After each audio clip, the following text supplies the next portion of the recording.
నిజముగా ప్రేమించే బిడ్డ, యథార్థముగా ప్రేమించే బిడ్డల్ని ఆయన కేవలం తప్పించడము రక్షించడమే కాదు, ఉన్నతమైన స్థలములలో ఆశ్రయ దుర్గం అనేది ఒకటి ఉంది, అందులో ఉంచుతాను. ఇక అంతకు మించిన హెచ్చింపు ఘనత లేదు అని అర్థం. దేవుడు మనల్ని హెచ్చించి ఉన్నత స్థలముల మీదకి మనల్ని ఎక్కించే ముందు కొంచెం దాచిపెడతాడు. దానియేలుని సింహాల గుహలో దాచిపెట్టి, అప్పటి వరకు దానియేలు ఉద్యోగం సాదాసీదాగా ఉంది.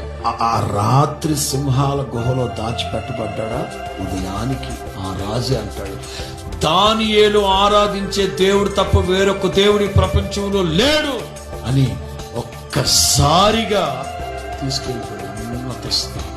ఆ దేవుడు మనల్ని సిగ్గుపడిచ్చే దేవుడు కాదు.